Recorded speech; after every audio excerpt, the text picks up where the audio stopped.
최근 이재명 정부가 스테이블코인 발행에 속도를 내면서 굉장히 업계, 정부, 한국은행 각종 핀테크 사업의 주가들부터 시작해서 각종 주장으로 들썩들썩 하는데 일단 스테이블코인이 뭔지 설명 좀 해주시겠어요?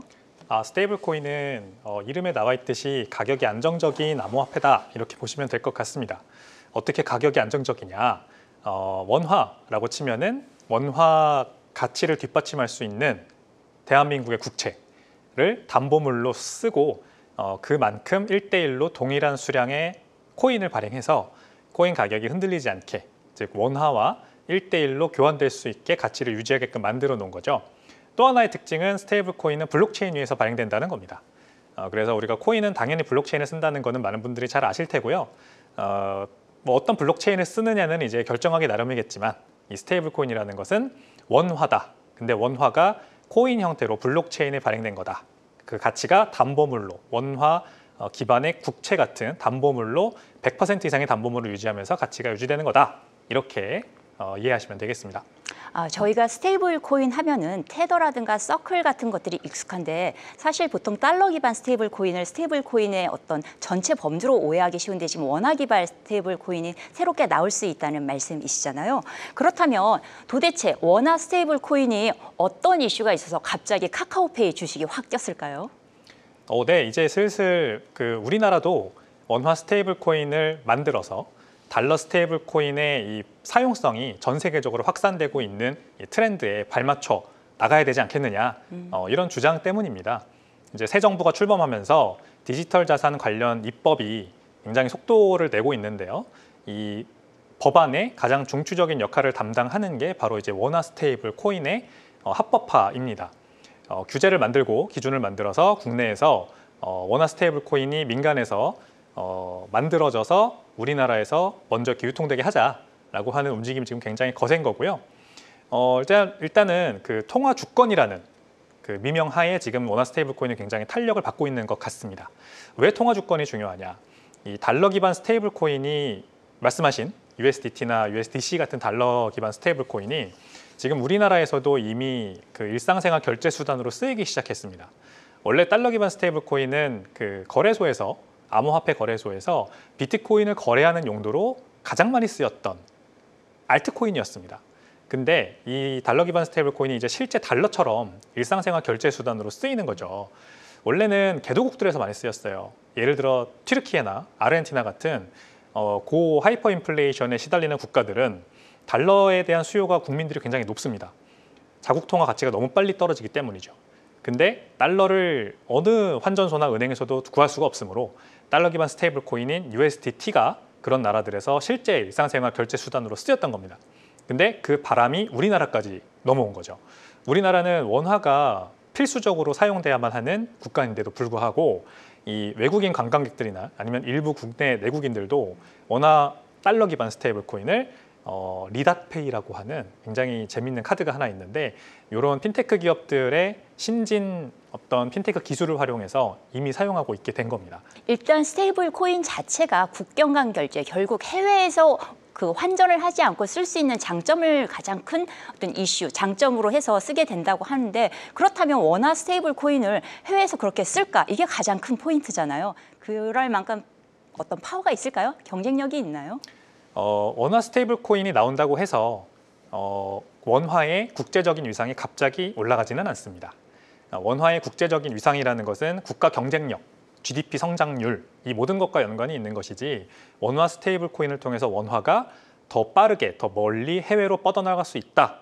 이것이 국가 경쟁력을 높이지는 않는 거죠. 그렇다면 지금 정부가 부릉부릉 시동 걸고 있는 이 원화 스테이블 코인 발행이 사실 헛꿈 꾸는 거다. 원화가 힘이 없는데 무슨 원화 스테이블 코인이 이렇게 뭔가 세계적으로 사용되겠느냐. 이렇게 좀 냉정하게 보고 계시다는 말씀이세요? 진단과 솔루션이 모두 잘못됐습니다. 백 대표님 솔루션은 어떨까요? 비트코인을 정부 차원에서 비축을 하는 겁니다. 네. 만약에 디지털 자산의 어떤 전 세계적인 트렌드를 우리나라가 더 이상 뒤처지지 않고 쫓아가게 하려면 국내에서 비트코인과 관련된 인프라 확충을 위해서 국가 차원에서 업계를 지원을 해줘야 되고요. 대표적으로 채굴 같은 게 있겠죠. 그 다음에 비트코인의 셀프 커스터디, 이 블록체인이라는 건 기본적으로 탈중앙화된 네트워크입니다. 근데 이 탈중앙화된 네트워크를 활용해서 오가는 비트코인이라는 자산이 스스로 국민들이 스스로 셀프 커스터디를 할 수 있어야 되는데 지금 그거에 대한 관련 법령이 전혀 모호한 상태입니다. 그러므로 그런 것들을 국가 차원에서 지원을 해줘야 되고 규제를 많이 풀어줘야 됩니다. 그래서 비트코인 관련된 기업들이 핀테크나 아니면 기타 등등 기업들이 국내에서 많이 생겨날 수 있게 해주고 양도세 같은 것도 없애주고 비트코인이 자유롭게 거래될 수 있게 해주면 해외에서 자본이 알아서 우리나라로 들어올 거다. 그러면은 우리나라가 디지털 자산 강국이 될 수 있다. 이렇게 저는 솔루션을 가지고 있습니다. 지금 말씀하신 거는 백 대표님께서 비트코인 신봉자라서 그런 게 아닐까라는 생각도 살짝 드는데 일단 미 달러 기반 스테이블 코인의 어떤 유통량이 점점 확대되면서 기축 통화로서의 달러의 위치라든가 아니면 미국의 여러 가지 금리 정책 같은 것들의 위상이 높아지고 있는데 여기에 대한 통화 주권 방어의 한 수단으로서 스테이블 코인이 고려되고 있는 부분도 있지 않을까요? 미국이 달러 기반 스테이블 코인을 밀고 있는 이유는 그만큼 더 많은 국채를 발행하기 위해서입니다. 이 미국채라고 하는 것은 원래 해외에서 수요가 굉장히 높았어요. 하지만 2008년 금융위기 이후로 중국과 일본 같은 주요 선진국들이 이제 더 이상 미국채를 사지 않습니다. 왜 그러냐면 이제 더 이상 이런 게임을 하지 않겠다는 거죠. 미국채를 우리가 사주고 대신에 우리 돈을 미국의 주식시장에 다시 재투자하는 방식으로 계속해서 이 kicking the can down the road라고 하는 영어 표현이 있는데 캔을 계속해서 저 언덕 위에서부터 밑에까지 계속 차고 내려가는 겁니다. 그런 식의 지금 경제가 돌아가고 있었던 거죠. 글로벌 경제가. 근데 일단 미국과 중국과 뭐 기타 등등 다른 반미 국가들이 지금 전쟁을 선포하고 사실상 이제 글로벌라이제이션, 세계화를 끝내려고 하는 움직임입니다. 그래서 미국채의 수요가 더 이상 해외에서 예전 같지가 않아요. 근데 미국은 아쉽게도 계속해서 적자 재정을 늘려나가면서 국가를 경영해야만 하는 운명에 처해 있습니다. 그게 바로 트래핀 딜레마라는 것인데요. 기축통화국이 가져가야만 하는 숙명이에요. 계속해서 무역 적자를 봐야만 합니다. 근데 이 수준이 이제 더 이상은 감내할 수 없는 수준까지 갔다. 이게 바로 트럼프 당선 이유입니다. 여기에 종지부를 찍겠다. 이제 미국은 더 이상 기축통화국이 아니야. 우리는 이제 넷 익스포터. 우리가 스스로 자급자족하고 수출하는 국가로 가겠다라고 하는 걸 천명한 거거든요. 자, 그럼에도 불구하고 미국이라는 국가는 계속해서 국채를 발행을 해야 하는 운명이기 때문에 새로운 국채의 수요처가 필요합니다. 그게 바로 스테이블 코인이라는 게 굉장히 이제 좋은 먹잇감이 되는 이유죠. 왜냐? USDT, USDC 같은 스테이블 코인 발행사들은 지금 독일 정부 이상으로 많은 미국채를 사고 있습니다. 한국 정부가 이제 다음 타겟일 거예요, 아마. 그래서 전 세계 8위권의 대규모 미국채 수요 회사가 돼버린 겁니다. 자, 이 회사들이 앞으로 미국이 스테이블 코인을 법제화해서 더 확실한 환경을 깔아주면 이제 이 스테이블 코인이 더 많은 국가들, 더 많은 국민들, 더 많은 사람들한테 뻗어나가면서 이제 스테이블 코인의 발행량이 늘어나고 그만큼 이 회사들이 미국채를 더 많이 사줄 거다라는 기대가 있는 거죠.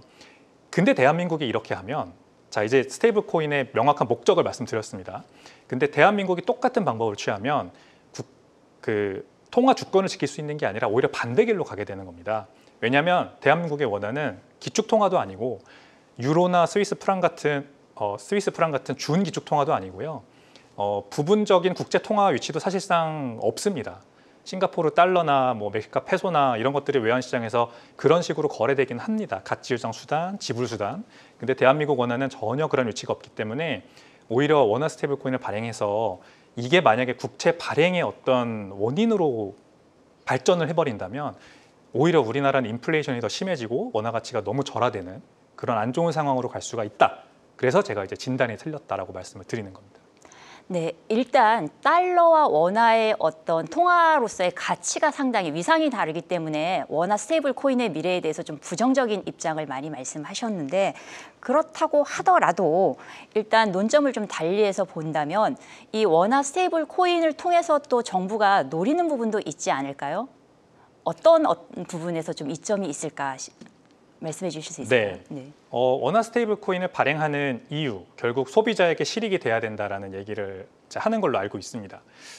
우리나라 뭐 여러 가맹점들에서 신용카드나 페이 서비스를 이용할 때 여전히 수수료가 발생하기 때문에 만약에 블록체인을 활용해서 원화 스테이블 코인으로 결제를 하게 만들면 이런 수수료가 훨씬 절감된다. 이런 이제 효과가 있다는 주장이 하나가 있고요. 그 다음에 이제 결제를 받는 사장님들 입장에서도 이 파이널 세틀먼트가 최종적으로 이루어지기 때문에 더 이상 2, 3일씩 신용카드 결제 대금이 내 계좌로 들어올 때까지 기다릴 필요가 없다라는 그런 장점이 있겠죠. 게다가 이제 뭐 STO 같은 것도 대표적인 예가 될 수 있는데 실물 경제에 있는 많은 자산들이 실제로 디지털화가 되어가고 있는 지금 중이니까 이런 것들을 더 편하게 국민들이 거래할 수 있게 하기 위해서는 아예 원화 기반 스테이블 코인을 만들면 좋지 않겠느냐라고 하는 주장, 크게 이렇게 세 가지로 나눌 수 있을 것 같습니다. 근데 하나하나 이제 제가 반론을 좀 드리자면 일단은 우리 그 소비자 입장에서는 별로 좋을 게 없습니다. 우리나라는 이미 디지털 결제가 너무나도 잘 보편화되어 있는 국가이기 때문에 원화 스테이블 코인이라는 게 나와도 실익이 없어요. 오히려 불편할 수 있습니다. 원화를 원화 스테이블 코인으로 바꿔서 충전한 다음에 결제를 한다고 한번 생각을 해보십시오. 이 과정이 지금은 다 수동일 겁니다. 아마 어떤 앱이나 서비스를 사용하더라도 이걸 자동화시킨다고 하더라도 문제는 수수료입니다. 이 블록체인이라는 건 기본적으로 비싸고 느린 네트워크인데 이 네트워크를 사용하는 이유는 아까로 돌아가서 더 멀리, 더 빠르게 전 세계로 우리 통화를 뻗어나가게 하기 위함밖에 없어요, 사실. 그럼에도 불구하고 이거를 쓰게 되면 국내에서는 이제 블록체인 수수료를 내고 결제를 해야 되는 겁니다. 예를 들어 트론 네트워크, 지금 USDC나 USDT가 많이 유통되고 있는 트론 네트워크는 TRC20이라고 하는 표준을 쓰는데 한 번 트랜잭션을 할 때마다 현재 기준입니다. 5,000원 수준의 트랜잭션 수수료가 발생을 합니다. 이런 비용을 내고 결제를 할 사람은 없겠죠. 대규모 무역거래 같은데 그러면 쓸 수 있지 않겠느냐. 금액이 크면 5,000원 정도는 사실 굉장히 싼 비용이니까요.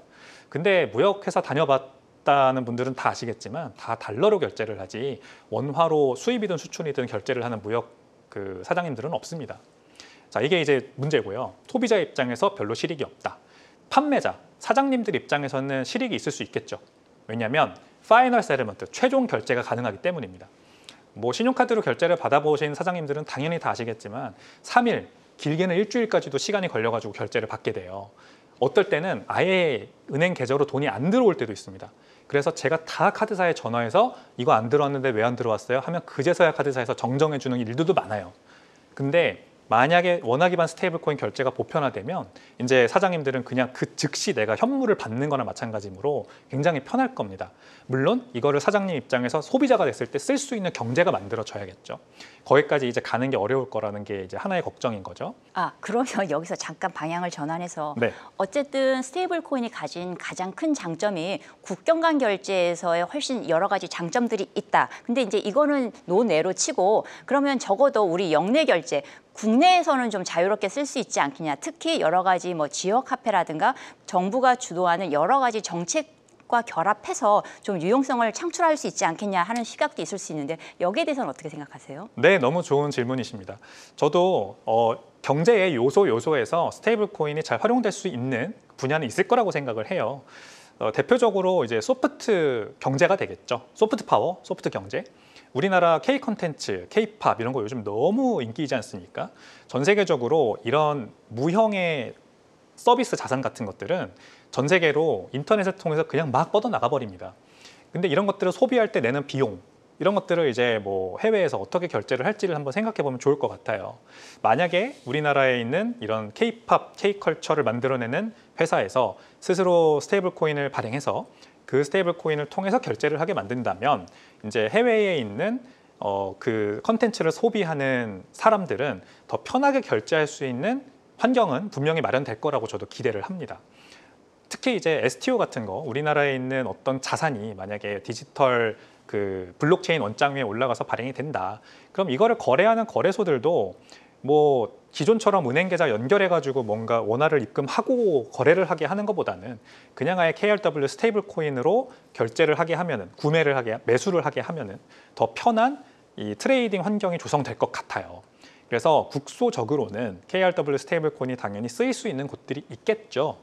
근데 이게 대중들을 정말로 그러니까 전체 국민을 대상으로 대중화가 될 거냐 하는 물음에는 저는 그렇지는 않을 것 같다. 라는 생각을 가지고 있습니다. 굉장히 비관적이시네요. 근데 앞서 뭐 K컬처와 관련돼서 스테이블 코인을 발행해서 쓸 수도 있겠다라고 말씀을 하셨지만 사실 말씀하신 건 플랫폼 토큰이나 아니면은 거버넌스 토큰에 조금 더 가깝지 않나라는 생각도 들어서 굳이 그게 스테이블 필요는 없지 않을까라는 생각이 좀 들기도 하는데요. 지금 스테이블 코인 발행과 관련해서 지금 고민이 굉장히 깊으신 분이 또 한 분 계신데 한국은행 이창용 총재님께서 지금 굉장히 고민이 깊으신 걸로 아는데 여기에 대해서 어떤 부분을 고민하고 계신 걸로 생각하시나요? 왜 민간부터 시작하냐, 은행부터 시작하면 좋겠다. 딱 이거 한마디로 정의할 수 있을 것 같아요. 그 말씀하신 거버넌스 토큰 같은 것들이 바로 이제 이런 문제가 있는 거죠. 어떤 기업에서 우리가 만드는 서비스나 상품을 소비하는데 이 재화를 쓰세요라고 결정하는 거거든요. 이게 이제 한국은행 입장에서는 싫은 겁니다. 왜냐하면은 이제 통화 주권이라는 거는 결국 이 통화를 이용해서 국가 경제를 계속해서 성장으로 이끌 수 있는 중앙 주체가 있다고 중앙은행은 당연히 판단할 수밖에 없어요. 그러므로 한국은행은 기준금리를 올리거나 내리거나 아니면 통화량을 늘리거나 줄이거나 하면서 계속해서 이 인플레이션 억제와 완전 고용이라고 하는 두 가지 맨데이트를 쫓아가려고 하는 주체입니다. 근데 이게 이제 어려워진다는 거죠. 예를 들어 어떤 기업이 스테이블 코인을 스스로 발행해서 이 스테이블 코인으로 우리 서비스를 결제하게 만들었다고 하면은 중앙은행 입장에서는 이 스테이블 코인이 트래킹이 되지 않습니다. 기존에는 시중 은행들을 통해서 기존에 존재하는 은행망을 통해서 통화가 다 유통되기 때문에 컨트롤을 할 수가 있는 거죠. 그래서 결정을 할 수 있는 겁니다. 중앙은행의 의사 결정을 할 수 있는 건데 만약에 스테이블 코인이 민간에서 많이 발행되고 유통되기 시작하면 이제 중앙은행의 역할이 점점 축소되는 겁니다. 그래서 민간 기업들부터 문을 열어주고 시작하는 거는 조금 싫다. 시중 은행들부터 시행을 해보는 게 어떻겠냐. 이런 제안을 하시는 거고 근데 이러면은 이제 문제는 결국 은행들이 스테이블 코인을 만든다는 거는 중앙은행 화폐를 만들겠다는 거잖아요. 그게 이제 또 다른 문제로 이어지는 거가 문제가 되겠습니다. 지금 말씀을 들어보면 결국 은행이 발행하는 스테이블 코인은 그냥 원화의 디지털화, 그냥 CBDC하고의 그 변별점 같은 것들을 좀 느끼기가 어려운데 아마 한국은행에서 우려하시는 분이 지금 백 대표님께서 말씀하신 것처럼 외환 관리의 어려움이라든가 또 한국은행이 주도하는 여러 가지 통화 정책, 특히 금리 정책 같은 것들의 정책적 효과를 달성하기가 굉장히 어렵다라는 부분도 있을 텐데요. 다른 한편으로는 또 스테이블 코인을 발행했을 때 그 준비금을 이제 시중 은행들이 예치를 했을 경우에 이거는 수탁되어 있는 금액이기 때문에 시중에 그 대출을 할 수 있는 자금이 굉장히 줄어드는 대출이 줄어들기 때문에 발생하는 여러 가지 부작용들도 있을 것 같은데 혹시 여기에 대해서도 한 말씀 들을 수 있을까요? 스테이블 코인이 더 많은 영역에서 소비가 되기 시작하면 사용이 되기 시작하면 분명히 이 회사들이 우리나라 대한민국 정부에서 발행하는 국채를 많이 이제 사서 보유하는 현상이 생길 거고 그러면 시중 유동성이 줄어드는 효과는 있을 겁니다. 근데 시중 유동성이 줄어든다고 해서 어떤 특별한 문제가 발생하는 게 아니라 결국 국채 발행을 늘리는 거거든요. 이거는 그러니까 시중 유동성은 사실 늘어난다고 봐야 돼요. 원화의 발행량이 늘어난다. 그리고 국채 발행량이 늘어난다. 문제는 다시 우리가 first principle, 첫 번째 이 문제 제기로 돌아가면 원화는 기축 통화가 아니라서 해외 수요가 없기 때문에 계속해서 국채 발행량을 늘리고 통화량 발행을 늘리면 결국 우리나라 안에서 인플레이션이 많이 일어난다라는 문제로 이어질 수밖에 없는 겁니다. 이거는 중앙은행의 영역을 뛰어넘는 거예요. 우리나라 중앙은행의 영역을 뛰어넘는 겁니다. 업무 역량을 뛰어넘는 문제라서 중앙은행 입장에서는 더 좀 가열차게 반대할 수밖에 없는 거예요. 사실 우리나라 통화가 준 기축통화 정도만 됐어도 그러면은 이제 유로 ECB나 아니면은 일본에 있는 중앙은행처럼 조금 더 탄력적으로 이 민간 스테이블 코인의 활용도 한 번 더 중앙은행 입장에서도 긍정적으로 바라볼 수 있었을 것 같아요. 근데 대한민국의 원화가 그런 지금 통화가 아니기 때문에 더 중앙은행 입장에서 조심스러운 것 같습니다. 그렇다면 이제 결국 이 원화 기반 스테이블 코인의 사용처는 한국밖에 없을 거다라는 좀 부정적인 전망 하에 여기서 계속 여러 이제 발행사들이 스테이블 코인을 발행했을 경우에 이게 뭐 테라 루나 때와 같이 마찬가지로 환매권이 보장이 안 되는 경우 이제 여러 가지 디지털 뱅크런 같은 것들도 있을 수 있고 이것이 실질적으로 가상자산뿐 아니라 금융자산 전체적으로 전이될 수 있는 위험도 적지 않을 것 같은데 여기에 대해서도 한 말씀 해주시겠습니까? 네, 맞습니다. 실제로 금융위에 계신 분들은, 금융 당국에 계신 분들은 이 대한민국이 지금까지 암호화폐, 가상자산에 대한 이런 법제화에 굉장히 느렸기 때문에 오히려 암호화폐 시장에서 어떤 큰 문제가 발생했을 때 전통 금융시장으로 전이되지 않는 효과가 있었다라고 생각을 하시더라고요. 만약에 KRW 스테이블 코인이 이제 법제화가 돼서 많이 발행이 되고 대중화가 되면 이제 그 두 시장 간의 가교 역할을 하겠죠. 어떤 식으로든. KRW 스테이블 코인이 일단 국내 거래소들에 다 상장이 될 겁니다. 아마 기축통화 마켓이 되겠죠. 그래서 이제 더 이상 어떤 은행 계좌를 연결해서 원화를 입금하고 비트코인을 사는 게 아니라 그냥 KRW 스테이블 코인을 입금해서 그걸로 암호화폐를 거래하는 그 시장이 열릴 겁니다. 그리고 KRW 스테이블 코인을 해외 거래소에 상장하려는 니즈도 분명히 있을 거예요. 노력도 있을 거예요. 그래서 실제 몇몇 해외 거래소들에는 상장되기도 할 거고, 이러면은 이제 원화가 디지털 자산, 암호화폐 트레이딩이라는 분야 안에서는 해외로 뻗어나갈 수가 있게 되겠죠. 이렇게 되면은 근데 이제 암호화폐 시장의 문제가 정확히 내국의 금융시장과 연결이 돼버리게 됩니다. 예를 들어 지금도 중국에 있는 많은 암호화폐 알트코인 프로젝트들이 국내 거래소에 상장을 하고 싶어 해요. 아쉽게도 국내 대형 거래소들은 이 암호화폐 프로젝트들의 마지막 설거지 장소라는 오명이 있습니다. 그게 더 가속화될 거라고 저는 생각을 합니다. KRW 스테이블 코인을 통해서 더 많은 알트코인들이 중국이나 아니면 다른 국가들에서 우리나라로 와서 펌프 앤 덤프에 활용되는 그런 문제가 발생할 수 있고, 이거를 잘 이렇게 규제를 통해서 조절하지 않으면 2017년, 2018년 ICO 붐 때처럼 큰 암호화폐 이 붐앤버스트 사이클이 다시 한번 재현되지 않을까, 그것도 걱정이 되는 부분입니다.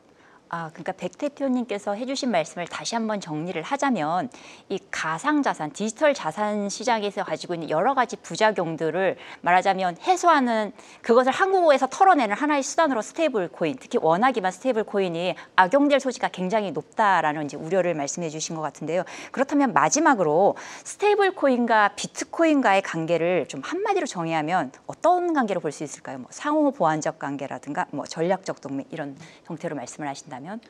전략적 동맹이라는 표현이 너무 잘 맞는 것 같습니다. 비트코인은 이 가치 저장 수단으로서 지금 굉장히 그 입지를 공고히 하는 중이고요. 가치 저장 수단이 되고 나면은 지불 결제 수단이 될 겁니다. 화폐는 그렇게 단계를 거쳐서 진화를 하는데, 아직까지는 비트코인의 변동성이 크고, 그 다음에 아직도 이 기술을 믿지 못하는, 잘 이해하지 못하는 분들이 많기 때문에 그냥 가치 저장 수단으로서만 아직은 받아들여지고 있는 것 같아요. 그러면 비트코인을 가치 저장 수단으로 내가 예금처럼 저축을 하고, 그 예금을 언젠가는 소비를 해야 될 때는 무언가 다른 쓸 게 필요합니다. 그게 바로 달러 기반 스테이블 코인이 잘 되고 있는 거예요. 그래서 화폐의 이원화라는 표현을 전 되게 좋아하는데, 사람들이 선택을 할 수가 있는 겁니다. 내가 이제 오랫동안 쓰지 않을 돈은 비트코인에 저축을 하다가 그것을 소비를 해야 될 때는 달러 기반 스테이블 코인으로 소비를 하는, 이런 어떤 일상생활의 이 화폐 이원화가 앞으로 전 세계적으로 굉장히 많이 퍼져나갈 거라고 생각을 하고요. 단지 이 스테이블 코인, 화폐 이원화의 주인공은 아무 스테이블 코인이 아니라 달러 기반 스테이블 코인이지, 여기에 KRW 스테이블 코인이 들어갈 자리는 없을 것 같다는 게 제 생각인 거죠. 그러니까 유로 기반, 유로화 기반 스테이블 코인도 잘 안 되는데 원화 기반 스테이블 코인이 웬 말이냐, 약간 이제 이렇게 좀 해석이 됐는데요. 네. 오늘은 그 원화 스테이블 코인 발행과 관련해서 스매시파이 백훈종 대표님과 말씀 나눠봤습니다. 디지털 금융 질서의 재편 과정에서 원화 스테이블 코인의 가능성과 또 경쟁력을 살펴보는 의미 깊은 시간이었다고 생각합니다.